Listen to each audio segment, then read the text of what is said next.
Hey everybody, this is Mr. Munson. We are in Foundations section G.0, and this is concept number 3, measuring angles and working with supplementary and vertical angles. Okay, and so and we're going to add to that linear pair. So we'll have that in our repertoire of knowledge that you need to have by the end of this video.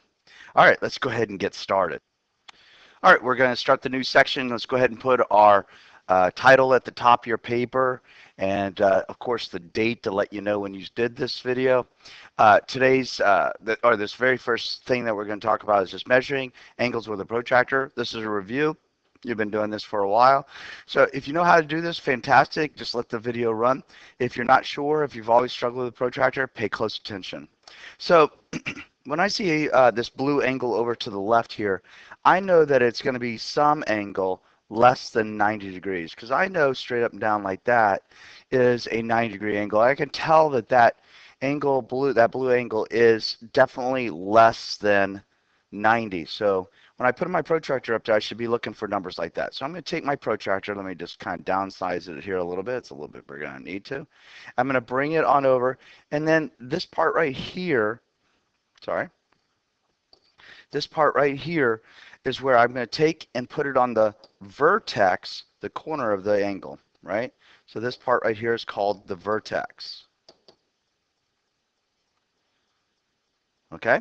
So I'm going to take my protractor. I'm just going to put it right there. So I'll put it right there on that middle. I'll line up one of the sides of the angles to go through the 0. In this case, the 0 is right here. And I'll just line it up so it's all ready to go. So now I'm looking at the numbers on the inside because I'm going to go 0, 10.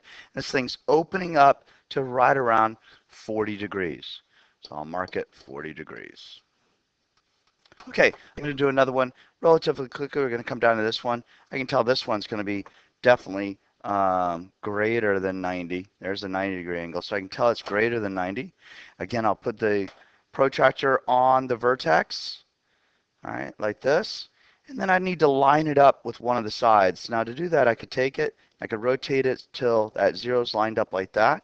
I could do it to the other side as well. If you look on the other side, I'll just line it up so that it goes through the 0. Okay, either way, I'll get the same numbers. Okay, so there I am. It's going to 0, 10, 20, 30, 40, and I'm accelerating here to over to the other side. It looks like about a 140-degree angle.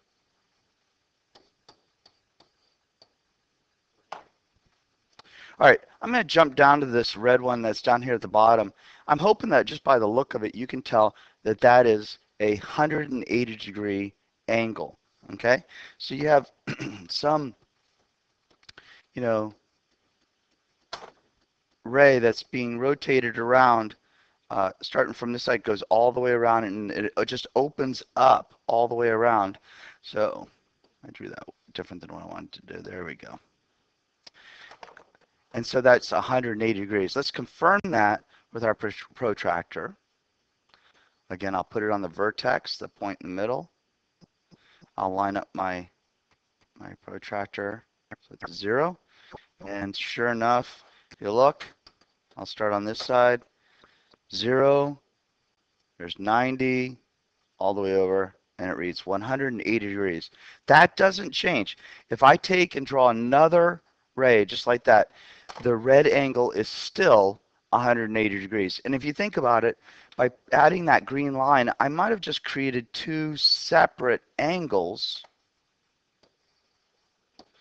But those two separate angles, when added together, would have to equal 180 degrees. For instance, if I knew that this angle here was 30 degrees, I'm hoping that you could figure out what's left over out of 180 being 150 would belong there. Totally makes sense to me. If you're not sure what I just said, just simply put me on pause, go back a little bit and listen to that again. Make sure you understand it. Let's move on. All right, let's approach a new word here, or a new phrase called linear pair. It basically means you have two adjacent angles that form a straight line. And when I say adjacent, what I'm basically saying is that they have a common wall, right? Here's a side of one angle here. And then here's another angle. And those two angles share this wall, right? That means they're right next door to each other, just like two adjacent rooms. Okay, so angle ABC, written like this, and angle CBD, which is written like this, are two adjacent angles. They're next door to each other. And if you look at them, they form this red straight line. Those type of angles we're going to call a linear pair.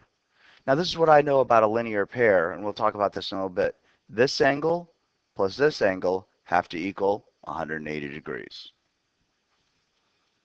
All right, now looking over to the left, we have another pair of angles. That's a linear pair, right? They form a straight line. This is called a pair of supplementary angles, okay? It's basically two angles whose sum of their angles is 180 degrees. If you look at these two angles, these are called supplementary angles. They add up to be 180 degrees. So just by that, see, if you notice, supplementary angles don't have to be touching like linear pair, but these just are separate. But if you remember, at the top here, a linear pair are two angles that form a straight line. If this is 40 and this is unknown, you should be able to find out what that missing unknown is just by setting up an equation such as 40 plus x, those two angles, must equal 180 degrees. Very good. Let's move on. All right, let's take this knowledge about supplementary angles, linear pairs, all those things, and kind of put it to use in some equation writing. Okay, so if you look at the words at the top there, this is given to us, these two angles below are supplementary. Angle ABC is 3x plus 40, and FED is 9x plus 50. These are expressions that represent the actual numbers that are the degrees in which these angles are open. All right, so they want us to find x and FED. So let's write an equation. I see unknowns, so I'm going to write an equation. Every equation has an equal sign. All right, so just writing that the measure, you see I put a little m in front of the angle symbol there, the measure of angle ABC plus the measure of FED has to equal 180 degrees. So now what I'll do is I'll take these expressions and I'll just substitute them into their correct spots.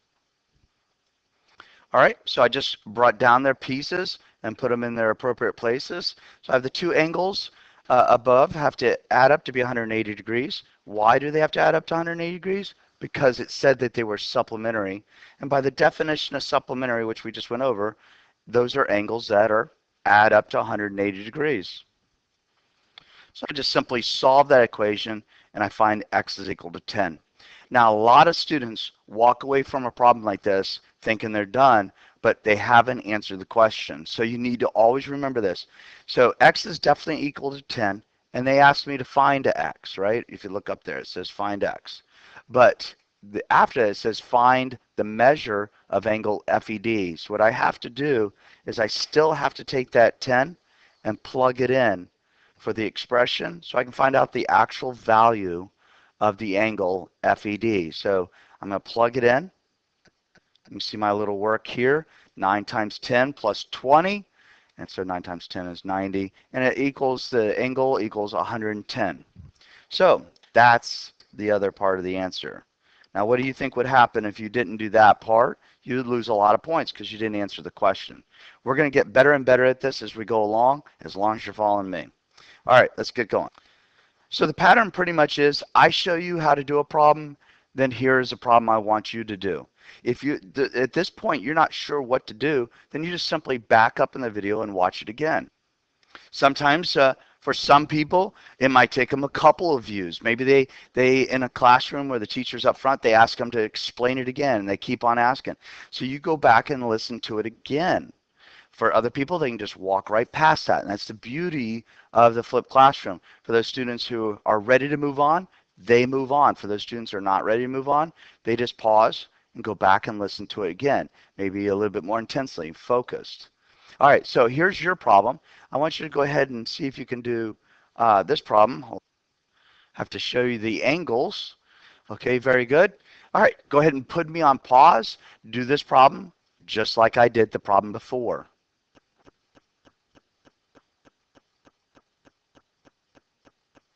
All right, first of all, I recognize it says supplementary, so I know that these two angles are going to have to add up to 180 degrees. So I write my equation that the two expressions must add up to be 180 degrees. So coincidentally, we end up with another x equals 10. That's kind of odd, but that's okay. Now, I didn't finish the problem because that's not what they asked me to do. I needed to find x so I could actually find the angle ABC. So I'll take that 10 and plug it in for that. And I get that the angle is equal to 45 degrees. Hey, don't forget to put that degree mark on your answer because that's what we're talking in. All right, let's move on.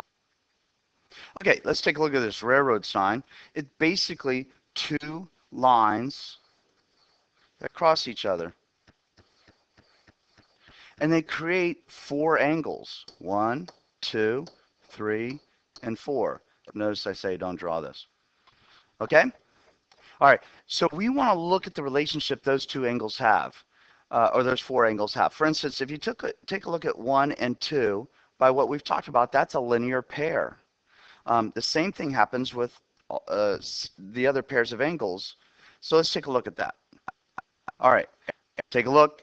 The do not draw just appeared, so we're going to have this in our notes, okay? So when we look at these angles up here, we'll see that these pairs of angles have a relationship to each other. So just going back to the idea of a linear pair, it's a pair of adjacent angles that form a line. So if you look at 1 and 2, those are adjacent because they're right next door to each other and they have that common wall, right? And they form a straight line. We find that angle 2 and 3 are a linear pair. And likewise, all the way around as we do that pair of angles, okay? Now, vertical angles is a brand new idea. This is this is an angle where it has two pairs of opposite rays.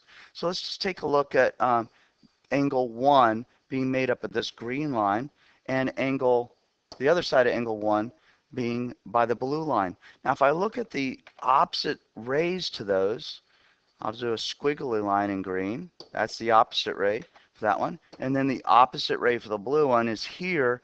And you can see that that angle, those two sides form this angle. So angle 1 and angle 3 are a pair of vertical angles.